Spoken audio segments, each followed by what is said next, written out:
నమస్తే, తెలుగు రాజ్యంకి స్వాగతం. నేను మీ సంధ్య. నిన్నగాక మొన్న విశ్వవిఖ్యాత నట సార్వభౌమ ఉమ్మడి ఆంధ్రప్రదేశ్ మాజీ ముఖ్యమంత్రులు, టీడీపీ వ్యవస్థాపకులు ఎన్టీఆర్ గారి గురించి ఆయన రాసిన తిరగ రాసిన చరిత్రలు కావచ్చు, ఆయనకే సాధ్యమైన అనేక విషయాలు కావచ్చు, చాలా అంశాలను మాట్లాడడం జరిగింది. అలాగే గుడివాడని అట్టి పెట్టుకుని తిరుపతిని వదులుకోవాల్సిన పరిస్థితి ఎందుకు వచ్చింది, ఆ సమయంలో ఏం జరిగింది అన్న అంశానికి సంబంధించి ఒక వీడియో చేయడం జరిగింది. దాని కింద తెలిసి పెట్టారా తెలియక పెట్టారా ఒక ఇంట్రెస్టింగ్ కామెంట్తో పాటు చాలామంది కాపులను ఎంకరేజ్ చేసిన వ్యక్తి మన ఎన్టీఆర్ గారు అంటూ ఆ విషయాన్ని తెలియజేసినందుకు ధన్యవాదాలు అంటూ కూడా కొన్ని కామెంట్స్ పెట్టడం జరిగింది. దాంట్లో ఒక ఇంట్రెస్టింగ్ కామెంట్ మిర్యాల వెంకట్రావు గారు గురించి చెప్పారు, సుదర్శన్ గారి గురించి చెప్పారు. మరి ఎందుకు వాళ్ళు అక్కడ పోటీ చేయలేకపోయారు అంటూ ఒక ప్రశ్న వేయడంతో పాటు కొన్ని ప్రశ్నలు అక్కడ సంధించడం జరిగింది. దీనికి సంబంధించి మనం డీటెయిల్లోకి వెళ్ళే ప్రయత్నం చేద్దాం. చరిత్రకారులు, రాజకీయ విశ్లేషకులు చిల్లగడ్డ శ్రీకాంత్ గారు మనతో ఉన్నారు. ఆయన మాటలు. శ్రీకాంత్ గారు నమస్తే అండి. నమస్కారం. తెలిసి పెట్టాడా తెలియక పెట్టాడా? ఎందుకంటే సుదర్శన్ గారు వచ్చేసి మదనపల్లి, మిర్యాల వెంకట్రావు గారు వచ్చేసి రాజమండ్రి. మీరు అడిగిందేమో తిరుపతిలో ఇచ్చేయండి అనేసి అన్నారు. అంటే స్థానికులు కాదు వాళ్ళు, కాబట్టి వీళ్ళు అక్కడికి వెళ్దాము అని అంటే అక్కడ ఉన్న వాళ్ళు ఒప్పుకోరు, కాబట్టి అక్కడున్న తిరుపతిలో ఉన్న ఆ క్యాండిడేట్కి ఇవ్వండి అని చాలా క్లియర్గా చెప్పారు. అసలు ఆ పాయింట్ రేజ్ చేసిన ఆయన లాజిక్ ఎలా మిస్ అయ్యాడు అనేది నాకు అర్థం కాలేదు. ఒకసారి అంతే కామెంట్ పేరు చూసిన తర్వాత ఆయన ఎవరు అర్థమైంది. ఒకసారి మన ప్రేక్షకుల కోసం కూడా ఒకసారి ఆ కామెంట్ చదివి వినిపించండి. దాంట్లో నాకు బిరుదు కూడా ఇచ్చారు, నేను ఆ బిరుదుతో సహానే చెప్పేస్తున్నా, నాకేం అభ్యంతరం లేదు. హలో గొర్రె సంధ్య, కత్తుల శ్యామలకి ఎందుకు ఇచ్చారు అడగవే. దాంతోపాటు మిర్యాలోడికి వెంకట్రావు గారికి సుదర్శనంకి ఎందుకు ఇవ్వలేదు అని నువ్వెందుకు అడగట్లేదు?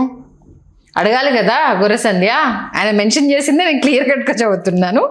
బలిజలు అక్కడ తోపులు, బలిజలకే ప్రాతినిధ్యం అంటున్న చిల్లర శ్రీకాంత్ గారు 89లో కోలారాము ఎందుకు ఓడాడో ఎందుకు చెప్పలేదు? అదే సంవత్సరం ఎన్నికలకు జస్ట్ ముందు వీధి బజార్ రౌడీ, జైలు చిప్పకూడు తిన్న రౌడీ షీటలు తెరవబడ్డా మీ అందరి చేత కాపు కుల శ్రేష్ఠ తోపు తురుము బొచ్చు భోషానం అంటూ చెప్పిన రంగడు కుక్కచావు చచ్చిన తర్వాత కోలారాము ఎందుకు ఓడాడు నువ్వు విశ్లేషణ చేయవే, ఇది ఎందుకు అడగవు నువ్వు? అలాగే మెగాస్టార్ చిరంజీవి పెద్ద మెజార్టీ ఏం రాలేదు, వెంటనే రెడ్డి, అదే మీరు ఏడుస్తున్న కరుణాకర్ రెడ్డి గెలిచాడు. మరి బలిజలు కాపులు తోపు అయితే వెంటనే రెడ్డి కులస్తుడు ఎందుకు గెలిచాడు? నువ్వు అడగవేం గొర్రె సంధ్య. బలిజ కాపు తొక్క తోలు అంటున్న శ్రీకాంత్ గారు పిఆర్పిని అమ్మేసుకొని బలిజలను మోసం ఎందుకు చేశాడు? చిరంజీవిని అది ఎందుకు క్వశ్చన్ చేయలేదు? నువ్వు విశ్లేషణ చెయ్యాలి కదా, అడగవేం గొర్రె సంధ్య అంటూ పెద్ద కామెంట్ పెట్టాడు. నవ్వొచ్చింది చూసుకున్నాక. సరే, దీని గురించి ఒక విశ్లేషణ చేద్దాం అనిపించింది. అది విద్వేషం అండి, విషయం వాళ్ళు చిమ్ముతున్నారు. ఎందుకంటే ఆ కామెంట్ పెట్టినటువంటి అతని పేరు చూసిన తర్వాత అతను పలానా సామాజిక వర్గం విషయం అర్థమవుతుంది. ఆయన ఎన్టీ రామారావు గారి సామాజిక వర్గానికి చెందినటువంటి వ్యక్తి. సరే, ఇప్పుడు మిర్యాల వెంకట్రావు గారికి ఎందుకు ఇవ్వలేదు, సుదర్శనం గారికి ఎందుకు ఇవ్వలేదు అంటే తిరుపతి స్థానికులైనటువంటి డాక్టర్ కత్తుల శ్యామల గారికి, ఆవిడ అక్కడ హస్తవాసి గల పేరు పొందినటువంటి సుప్రసిద్ధ డాక్టర్, అట్లాగే ఆర్థికంగా చాలా వెసులుబాటు ఉన్నటువంటి కుటుంబం. కత్తుల చక్రపాణి గారు అని అంటారు ఆ కుటుంబం. వాళ్ళకి వేల్రామ్స్, జయశ్యాము థియేటర్లు ఉన్నాయి, ఇంకా చాలా వ్యాపారాలు ఉన్నాయి. కాబట్టి డాక్టర్ కత్తుల శ్యామల గారికి ఇవ్వటం జరిగింది. ఆవిడ గెలుపొందడం జరిగింది 83 ఉప ఎన్నికలో. ఆ తర్వాత 85 నేను మీరు అక్కడ ఆయన చిమ్మినటువంటి విషయానికి నేను ఒక్కొక్క సమాధానం చెప్తూ వస్తాను. ఇక్కడ మీకు 85 ఎన్నికల్లో బలిజ సామాజిక వర్గాన్ని రామారావు గారు ఇవ్వలేదండి తిరుపతిలో అవకాశం. 85 ఎన్నికల్లో పి గురవారెడ్డి గారిని పీజీఆర్ థియేటర్ అంటారు, ఆయనకి ఇచ్చారు అవకాశం. ఆయన గతంలో కూడా పోటీ చేసి ఓడిపోయారు ఇండిపెండెంట్ అభ్యర్థిగా. ఆయన్ని తెలుగుదేశంలోకి తెచ్చుకుంటే రెడ్డి రాజకీయం, అది తిరుపతి రెడ్డి రాజకీయం. బలిజలు కన్సాలిడేట్ అవ్వనటువంటి ఒక టైం అండి అది తిరుపతిలో. అప్పటికి కన్సాలిడేట్ అవ్వాల. అంత క్రితం 80లో మిర్యాల వెంకట్రావు గారు తిరుపతికి వచ్చి సభ నిర్వహిద్దాం అనుకున్నా కూడా బలిజలు ఆలోచించినటువంటి సమయం. ఎందుకంటే రెడ్డివారి నాథమోహన్ రెడ్డి, అగరాల ఈశ్వరరెడ్డి గారు స్పీకర్గా చేశారు. అటువంటి వాళ్ళు ఈపీ గురవారెడ్డి వీళ్ళందరూ ఇట్లాంటి ఒక వాతావరణం అనమాట. వెంకట్రావు గారు వచ్చి బలిజలు ఇక్కడ ఇంతమంది ఉన్నారు, మీ సంఖ్య ఎంత ఉంది, మీరు వెలుపలికి రావాలి అని చెబితే ఎవరు అసలు ఏ విధంగా కూడా వాళ్ళు చెలించినటువంటి చైతన్యరహితులైనటువంటి ఒక సమయం అది. ఆ సమయంలో తిరిగి వెంకట్రావు గారు ఈ సుదర్శనం అనే ఆయనకి అన్యాయం జరిగింది అక్కడ పలానా మదనపల్లెలో, ఇతను ఒక కార్యక్రమం తలపెట్టాడు, అదేమో వార్తగా వచ్చింది. ఆయన చదివారు. చదివి సుదర్శనం గారిని ఆయన సంభాషించి మిగతా 6 జిల్లాల్లో ఉన్నటువంటి వాళ్ళందరినీ తీసుకొచ్చి అక్కడ మీకు 85లో 83లో వెంకట్రావు గారు సభ పెట్టడం, రామారావు గారిని రాజీనామా చేయమంటాం. రామారావు గారు కూడా దానిని అంతే స్నేహపూర్వక విజ్ఞప్తిగా, అంటే ఆయన డిమాండ్ చేసిన, హుకుం జారీ చేసిన, టైగర్ కా హుకుం మిర్యాల వెంకట్రావు గారు చేసిన దానిని రామారావు గారు అంతే స్నేహపూర్వక రిసీవ్ చేసుకోవడం వాతావరణంలో దానిని ఆయన స్వీకరించి ఆయన వెంటనే రాజీనామా చేసి ఆ స్థానాన్ని అవును ఇక్కడ బలిజలకు కేటాయించాలి. ఇక్కడ మిర్యాల వెంకట్రావు గారు ఏ స్థాయిలో ప్రశ్నించినారు, రామారావు గారు ఏ స్థాయిలో రాజీనామా చేసినా అది చాలా సుహృద్భావ వాతావరణంలో జరిగింది. ఆ తర్వాత సుదర్శనం గారిని పిలిపించుకొని మాట్లాడటం కూడా జరిగింది. మీరు ఏదైనా ఉంటే మీరు మనసులో పెట్టుకోకుండా మీరు చెప్పుండాల్సింది, మీరు ఇట్లాగా మీరు మీ నియోజకవర్గంలో ఒక సభ పెట్టడం, దానికి అనుసంధానంగా ఇంత పెద్ద సభ తిరుపతిలో వాళ్ళు నిర్వహించడం, అందరూ వచ్చి మమ్మల్ని రాజీనామా చేయటం ఏంటి బ్రదర్ అని చెప్పి అది కూడా ఒకటి జరిగింది. ఇదంతా పూర్వరంగం. సరే 85కి వద్దాం. ఇప్పుడు 85 ఎన్నికల్లో ఈ గురవారెడ్డి అనే ఆయనకి తిరుపతి ఇస్తూ రామారావు గారు ఏం చేశారంటే, బలిజలు చాలా ప్రభావవంతమైనటువంటి పాత్ర, ఎన్నికల్లో నిర్ణయాత్మక పాత్ర పోషిస్తున్నారు కొన్ని నియోజకవర్గాల్లో, రాయలసీమ, నెల్లూరు, ప్రకాశం అని గుర్తించి ప్రకాశం నారపశెట్టి శ్రీరాములు దర్శి నియోజకవర్గం, ఆ తర్వాత నెల్లూరు జిల్లాలో కావలి మువ్వల వెంకటనారాయణ, ఇట్లా మీకు కొంతమందిని, మీకు అనంతపురం నాయని రామకృష్ణ, రాయచోటి రాజంపేట నుంచి అప్పుడు బండారు రత్నసభాపతి గారు, ఇట్లా మీకు రాయచోటి నుంచి పాల్కొండారెడ్డి గారు 84 ఎన్నికల్లో ఆయన లోక్సభ నుంచి పోటీ చేయడం జరిగింది. ఇట్లా ఇంతమందికి దాదాపు రాయలసీమ, నెల్లూరు, ప్రకాశం అంతా కలిపి 10 మంది వరకు ఎన్నికల్లో ఎంపీ మరియు ఎమ్మెల్యేలు కలిపి 10 మంది వరకు అవకాశం ఎన్టీ రామారావు గారు ఇచ్చారండి. ఓకే, ఈ విషయం కూడా ఇక్కడ నేను స్పష్టం చేయదలుచుకున్నా. రాయలసీమ బలిజలకి ప్రాధాన్యత ఇచ్చినా, గుర్తించినా ఎన్టీ రామారావు గారే గుర్తించారు. ఇది కాదనలేనటువంటి వాస్తవం. సరే, 89 ఎన్నికల్లో రంగా గారి మరణానంతరం అక్కడ బలిజ కులస్తుడైన కోలారాము ఎందుకు తిరుపతిలో ఓడిపోయాడని నేను ప్రశ్నించారు. అవును, రంగా గారు కాంగ్రెస్ పార్టీ శాసనసభ్యులండి. కాంగ్రెస్ పార్టీ శాసనసభ్యుడిగా రంగా గారు అంతమొందించబడినటువంటి రంగా గారు అక్కడ మీకు తెలుగుదేశం పార్టీకి వ్యతిరేకంగా కాంగ్రెస్ పార్టీ గెలిచేటటువంటి పరిస్థితి ఉన్నప్పుడు కాంగ్రెస్ పార్టీ అభ్యర్థి అయిన మబ్బురామిరెడ్డి గారు గెలిచారు. మీకు అర్థమవుతుంది కదా, తెలుగుదేశం పార్టీని ఓడించింది సామాజిక వర్గం. ఇప్పుడు ఆయన తర్వాత లేవనెత్తినటువంటి అంశం ఏంటంటే, చిరంజీవి గారికి వచ్చింది పెద్ద ఆధిక్యత కాదు, 15,000 పైచిలకు 16,000 లోపు ఓట్ల ఆధిక్యతతో చిరంజీవి గారు గెలిచారు. చిరంజీవి గారి మీద కరుణాకర్ రెడ్డి గారు, శంకర్ రెడ్డి గారు తెలుగుదేశం, ఇద్దరు రెడ్డి సామాజిక వర్గం వాళ్ళు పోటీ చేశారు. మీకు అందరూ చిరంజీవి గారు వెంటే ఉన్నారు ఆ రోజు. మిగతా మాజీ శాసనసభ్యులు ఎవరైతే ఉన్నారో, చదలవాడ కృష్ణమూర్తి గారు కావచ్చు, వీళ్ళందరూ కూడా, ఆయన బావమరిదైన ఎన్వి ప్రసాద్ గారు కావచ్చు. మీకు 2004 ఎన్నికలు, ఇప్పుడు 99 ఎన్నికలకు వస్తే చదలవాడ కృష్ణమూర్తి గారు వస్తారు, 94 ఎన్నికలకు వస్తే తెలుగుదేశం అభ్యర్థి ఏ మోహన్ గారు వస్తారు. 94, 99, 2004 ఈ వరుసగా తీసుకుంటే ఇక్కడ వరుసగా మీకు బలి సామాజిక వర్గానికే కేటాయిస్తూ వచ్చింది తెలుగుదేశం పార్టీ. తెలుగుదేశం మీకు అప్పటికి కరుణాకర్ రెడ్డి గారు రాజశేఖర రెడ్డి గారితో కలిసి ప్రయాణం చేస్తున్నారు. రాజశేఖర రెడ్డి గారితో కరుణాకర్ రెడ్డి గారు పలు పర్యాయాలు పోటీ చేసేటటువంటి అంశాన్ని లేవనెత్తిన ఎం వెంకటరమణ గారు చాలా బలమైనటువంటి నాయకుడు. ఓకే, ఆయన మున్సిపల్ చైర్మన్ చేశారు. దాసనారాయణరావు గారు శిష్యుడు. ఆర్థికంగా కూడా చాలా సుసంపన్నమైనటువంటి వెసులుబాటు కలిగినటువంటి కుటుంబం. ఆయన ముందు వరుసలోకి వచ్చి నిలబడిపోతున్నారు. సీనియర్ అన్నమాట, హీఈస్ వెరీ సీనియర్. ఇక్కడ 94 అయిపోయింది. ఏ మోహన్ గారు ఎమ్మెల్యే అయ్యారు, ఆయన తొడా చైర్మన్ చేశారు, ఆయన ఎమ్మెల్యే అయ్యారు. ఆ తర్వాత మారుద్దామా వద్దా, మోహన్ గారిని కొనసాగిద్దామా అనుకుంటున్నటువంటి సమయంలో మీకు ఇక్కడ చదలవాడ కృష్ణమూర్తి గారు, ఆదికేశవ నాయుడు గారు ఇద్దరు కాంగ్రెస్ పార్టీలో ఉన్నారు. అప్పటికి కాంగ్రెస్ పార్టీకి ఆర్థికంగా చాలా వెన్నుదన్నులు అందిస్తున్నటువంటి వ్యక్తులుగా ఉన్నారు. వీళ్ళ కాంగ్రెస్ పార్టీలో ప్రాతినిధ్యం లేదు రెడ్ల మధ్య. దాంతో వీళ్ళిద్దరూ తిరుగుబాటు ఎగరవేసి కాంగ్రెస్ పార్టీ నుంచి వెలుపలికి వచ్చి తెలుగుదేశం పార్టీలో చేరారు. ఓకే, 99 ఎన్నికలకి చేరి ఆదికేశవ నాయుడు గారు ఏం చేశారు, 99 ఎన్నికలకి కృష్ణమూర్తి గారిని తెలుగుదేశం పార్టీ అభ్యర్థిగా పోటీ చేయించారు. తిరుపతి నుంచి చదలవాడ కృష్ణమూర్తి గారు, ఆయన చాలా సుసంపన్నమైన కుటుంబం. థియేటర్లు మొత్తం వారి ఆధీనంలో ఉంటే, పెట్రోల్ బంకులన్నీ వాళ్ళ ఆధీనంలో ఉంటే చదలవాడ కృష్ణమూర్తి గారు గెలిచారు. 2004 ఎన్నికలకి ఆదికేశవ నాయుడు గారు తెలుగుదేశం పార్టీ అభ్యర్థిగా అంత కాంగ్రెస్ ప్రభంజనంలో చిత్తూరు లోక్సభ నుంచి పోటీ చేసి గెలిచారు తెలుగుదేశం పార్టీ అభ్యర్థిగా. ఓకే, ఇంకొక కథ. అదొక రోజు చిత్తూరు గురించి మాట్లాడుకుందాం. 2004 ఎన్నికల్లో కాంగ్రెస్ పార్టీ అభ్యర్థిగా ఎం వెంకటరమణ గారు 99లో ఓడిపోయిన ఎం వెంకటరమణ గారు 2004 ఎన్నికల్లో సుమారు 40,000 ఓట్ల ఆధిక్యతతో చదలవాడ కృష్ణమూర్తి గారి బావమరిది తెలుగుదేశం పార్టీ అభ్యర్థి ఎన్వి ప్రసాద్ గారి మీద గెలిచారు. ఇది తిరుపతికి సంబంధించినటువంటి 2009కి చిరంజీవి గారు వచ్చారు. చిరంజీవి గారు వచ్చిన తర్వాత మీకు అక్కడ పార్టీ కార్యాలయం లేదండి ప్రజారాజ్యం పార్టీకి. ఇప్పుడు చిరంజీవి గారు పాలకొల్లులో ఓడిపోయారు. ఇక్కడికి ఈ ఇందులో ఒదగకపోయినా మనం ఇక్కడ మాట్లాడుకోవాల్సిన విషయం ఏంటంటే పాలకొల్లులో చిరంజీవి గారు ఎందుకు ఓడిపోయారు, నామినేషన్ వేసిన రోజే ఓడిపోతారని కొంతమంది రాజకీయ విశ్లేషకులకు తెలుసు.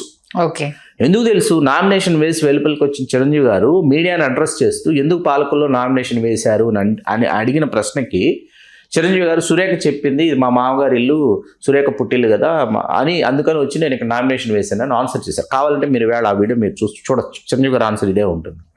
ఆ రోజే చాలామంది రాజకీయ విశ్లేషకులు చిరంజీవి గారు పాలకొల్లో ఓడిపోతున్నారని అర్థమైపోయింది. ఎందుకంటే చిరంజీవి గారి మీద బంగారు ఉషారాణి గారిని వైశ్య సామాజిక వర్గం, వైశ్యులు ఉన్నారండి, వైశ్యులు, కలుగిత, దళితులు, ఈ 3 కాపుల తర్వాత పాలకొల్లు. వైశ్యులు గతంలో అక్కడ అద్దెపల్లి నారాయణమూర్తి గారు అనుకుంటా, ఆయన 2 సార్లు శాసనసభ్యుడిగా చేసిన నేపథ్యం పాలకొల్లుకు. జిఎంఆర్ గారికి రాజశేఖర రెడ్డి గారు అప్పచెప్పారు పాలకొల్లులో సొంత జిల్లాలో చిరంజీవి గారు ఓడిపోవాలి. హీస్ ఫ్రమ్ వెస్ట్ గోదావరి కదా, కొత్తవేడి దూరంలో చిరంజీవి గారి స్వగ్రామం ఇది ముగుల్తూరు నర్సాపురం వస్తుంది. అది వదిలేసి మామగారి ఊళ్ళో పోటీ చేయడం అది పర్వాలేదు, పాలకొల్లు నర్సాపురం. కానీ పాలకొల్లులో ఎందుకు పోటీ చేస్తున్నారంటే చాలా చరిత్ర మాట్లాడాలి. He's from west Godavari. అంటే సురేఖ చెప్పింది కాబట్టి పోటీ చేశాను మైనస్ అయిపోయింది, అది మైనస్ అయింది. తర్వాత ఏంటంటే పాలకొల్లో చిరంజీవి గారు నామినేషన్ చేయకుండా హరిరామ్ జోగి గారు ఏమన్నారు, నామినేషన్ వేసి వెళ్ళిపో, మళ్ళీ తిరిగి రావాల్సిన పని లేదు, ఎక్కడ మేము చూసేసుకుంటాం అన్నారు. ఏం చూసేసుకున్నారో ఇవాళకి నాకు అర్థం కాదు. ఓకే, పాపం చిరంజీవి గారి తోడలు డాక్టర్ కె వెంకటేశ్వరరావు గారు, ఆయన హీస్ ఫ్రమ్ పాలకొల్లు, ఆయన నియోజకవర్గం అంతా కల తిరిగింది ఆయనండి. జిఎంఆర్ గారికి రాజశేఖర రెడ్డి గారు అప్పచెప్పారు సొంత జిల్లాలో చిరంజీవి ఓడిపోతే.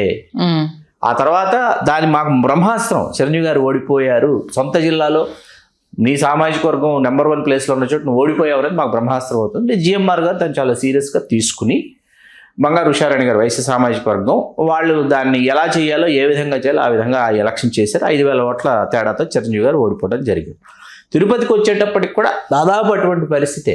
ఓకే, తిరుపతిలో గెలవడానికి 3 సామాజిక వర్గాలు పనిచేసాయండి.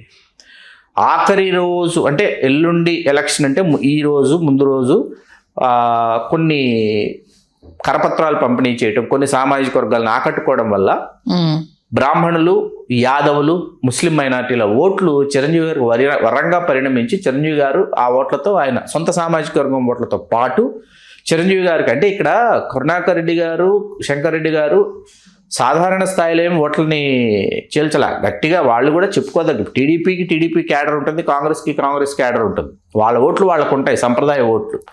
ఆ ఓట్లు వాళ్ళు ఎలా చీల్చుకున్నా మీకు ఆ సమయానికి 30 నుంచి 35,000 ఓట్లు ఓటర్ లిస్టులోంచి లేకుండా చేశారు కరుణాకర్ రెడ్డి గారు. బలిజ సామాజిక వర్గం ఓట్లు 1 lakh అబోవ్ కనిపించాలి, 50,000-60,000 దగ్గరకు వచ్చి ఆగిపోతుంది. ఓటర్స్ లిస్ట్లో కనిపించడం లేదు, మీ ఓటు లేదు. మీకు అర్థమైంది కదా, ఇటువంటివన్నీ జరిగినాయి ఆ సమయంలో. అందుకని 16,000తో చిరంజీవి గారు గెలిచారు. ఆ తర్వాత 2012 నాటికి చిరంజీవి గారు కాంగ్రెస్ పార్టీలోకి ప్రజారాజ్యం విలీనం చేయటం, ఆయన రాజ్యసభకి ఎంపిక అవటం, రాజ్యసభకి ఎంపిక అవుతున్న నేపథ్యంలో ఇక్కడ రాజీనామా చేయటం, రాజీనామా చేసిన తర్వాత ప్రజారాజ్యం పార్టీయే లేదు ఇక్కడ, తెలుగుదేశం పార్టీ పార్టీయే లేదు. మీరు విలీనం చేసింది అతను, ఆ పదజాలంతో మాట్లాడితే మనం చాలా విషయాలు మాట్లాడుకోవాల్సి వస్తుంది, చాలా విషయాలు మాట్లాడుకోవాల్సి వస్తుంది అలా అనుకుంటుంటే. ఇప్పుడు అక్కడ ఏ పార్టీ ఎవరు ఎప్పుడు ఎందుకు విలీనం చేయాల్సి వచ్చిందో, ఎటువంటి పరిస్థితులు వాళ్ళని వెంటాడాయో, వేధించాయో చాలా ఉంటాయి. ఒకరిద్దరు మంత్రులు కావడానికి, ఒకరు ఎమ్మెల్సీ కావడానికి, ఒకరు మరొకసారి మంత్రి అవ్వడానికి ప్రజారాజ్యం పార్టీని విలీనం చేయించినటువంటి ఘనత ఇవాళకి మూటగట్టుకున్నారు. ఇవాళకి దాని గురించి చర్చ కొనసాగుతూనే ఉంది. ఆ పేర్లు మనం ప్రత్యేకించి చెప్పాల్సిన పని లేదు. ఇప్పుడు ఇక్కడ 12లో ఉప ఎన్నికలో చదలవాడ కృష్ణమూర్తి గారు తెలుగుదేశంలో చేరి తెలుగుదేశం పార్టీ అభ్యర్థిగా, ఎం వెంకటరమణ గారు ఇద్దరు మాజీ శాసనసభ్యులు. ఎం వెంకటరమణ గారు కాంగ్రెస్ పార్టీలో చేరి చిరంజీవి గారితో పాటు చిరంజీవి గారు రాజీనామా చేసిన స్థానం నుంచి ఆయన పోటీ చేయగా కరుణాకర్ రెడ్డి గారికి అవకాశం ఇచ్చారు వైకాపా అభ్యర్థిగా. ఓకే, వైకాపా ఏర్పడిపోయింది అప్పటికి. వైకాపా ఏర్పడిపోయి వైకాపా అభ్యర్థిగా కరుణాకర్ రెడ్డి గారు నిల్చోబెట్టారు, ఆయన గెలిచారు. వెంటనే వచ్చిన 2014 ఎన్నికలకి ఎం వెంకటరమణ గారు వచ్చి తెలుగుదేశం పార్టీలో చేరారు. చేరి చంద్రబాబు నాయుడు గారిని కోరింది ఏంటి? వెంకటరమణ గారు తెలుగుదేశంలో ఉన్నారు, చదలవాడ కృష్ణమూర్తి గారు తెలుగుదేశంలో ఉన్నారు. వాస్తవానికి చదలవాడ కృష్ణమూర్తి గారికి అవకాశం ఇవ్వాలి, 12లో పోటీ చేసి ఓడిపోయారు కాబట్టి. అయితే వెంకటరమణ గారు నా ఆరోగ్య కారణాల దృష్ట్యా ఎప్పుడు ఏమవుతుందో తెలియదు, నేను మరణిస్తే తిరుపతి శాసనసభ్యుడు గారిని మరణించాలనుకుంటున్నాను అని చంద్రబాబు నాయుడు గారితో చెప్పారు. ఓకే. చెప్పిన తర్వాత చదలవాడ కృష్ణమూర్తి గారికి రాతపూర్వకంగా చంద్రబాబు నాయుడు గారు వెంకటరమణ గారిని గెలిపించండి కృష్ణమూర్తి గారు, మీకు టీటీడీ చైర్మన్ ఇస్తారని రాతపూర్వకంగా ఇచ్చారు. వెంకటరమణ గారు గెలిచారు, టీటీడీ చైర్మన్గా కృష్ణమూర్తి గారు అయ్యారు. ఆ తర్వాత కొంతకాలానికే వెంకటరమణ గారు దివంగతులయ్యారు, సుగుణమ్మ గారు శాసనసభ్యురాలు అయ్యారు. అవును. ఇది పూర్వరంగం. 19 ఎన్నికలకి 706 ఓట్లు, స్వల్ప ఓట్లతో కరుణాకర్ రెడ్డి గారు గెలిచారు. ఆ విషయం కూడా ఆ కామెంట్ పెట్టిన అతను గుర్తుపెట్టుకోవాలి. చివరి నిమిషం వరకు సుగుణమ్మ గారు ఏ విధంగా, మీకు 2019 ఎన్నికల్లో సుగుణమ్మ గారు ఓడిపోవడానికి కారణం జనసేన అభ్యర్థిగా చదలవాడ కృష్ణమూర్తి గారు పోటీ చేయటం, ఆయనకు 12,000 పైచిలకు ఓట్లు వచ్చినాయనే విషయం ఇక్కడ నేను గుర్తు చేస్తున్నాను. అప్పుడు బలిజ ఓట్లు చీలిపోవడంతో కరుణాకర్ రెడ్డి గారు 706 ఓట్లతో స్వల్ప ఓట్ల తేడాతో ఆయన గెలిచి శాసనసభ్యులు, వైకాపా శాసనసభ్యులు అందరూ తాడేపల్లి ప్యాలెస్కి వెళ్ళి జగన్మోహన్ రెడ్డి గారిని కలుసుకోవడానికి వెళితే ఆ వీడియో ఎంత వైరల్ అయిందంటే అందరినీ చాలా ప్రేమగా పలకరించిన జగన్మోహన్ రెడ్డి గారు కరుణాకర్ రెడ్డి గారు వెళ్ళి షేక్ హ్యాండ్ ఇవ్వబోతుంటే ఇలా అనేసి వెళ్ళిపోయారు లోపలికి. షేక్ హ్యాండ్ ఇవ్వలేదు, ఇలా అనేసి వెళ్ళిపోయారు. అందరూ 30,000, 40,000, 50,000 ఆధిక్యతలతో గెలిచారు కదా, 706 ఓట్లతో నువ్వు గెలిస్తే ఏంటి, గెలవకపోతే ఏంటి, వస్తే ఏంటి, రాకపోతే ఏంటి అన్నట్టు లోపలికి వెళ్ళిపోయారు. సరే, తిరిగి ఇప్పుడు ఏ శ్రీనివాసులు గారు చిత్తూరు నుంచి వచ్చి ఇక్కడ ఎందుకు గెలిచారు తిరుపతిలో? సామాజిక వర్గం యొక్క బలం అక్కడ చాలా బలంగా ఉంది కాబట్టి అంత సులువు కాదు. ఓకే. తిరుపతిలో ఇవాళకి బలిజ సామాజిక వర్గం తర్వాత చెప్పుకోదగ్గ సంఖ్యలో నిలదొక్కున్న సామాజిక వర్గం యాదవులు. రెడ్ల ఆధిపత్యానికి చెక్ పెట్టగలిగినటువంటి సామాజిక వర్గాలు ఈ రెండే, బలిజలు కానీ యాదవులు కానీ. బలిజలు యాదవులు ఇద్దరు తిరుపతి నియోజకవర్గంలో మీకు వ్యాపారాల రీత్యా చాలా సంపన్నమైనటువంటి స్థితిలో ఉన్నారు, చాలా సంపన్నమైనటువంటి స్థితి. కొండ మీద కావచ్చు, కింద కావచ్చు, హోటల్స్ కావచ్చు, లాడ్జ్లు కావచ్చు, బొమ్మలంగళ్ళు కావచ్చు, ఇట్లా మీకు చాలా బిజినెస్లు ఉంటాయండి. వీటిల్లో వీళ్ళు బాగా బలంగా ఉన్నారు, దాంతో ఆర్థికంగా సంపన్నమైనటువంటి స్థితిని సాధించారు.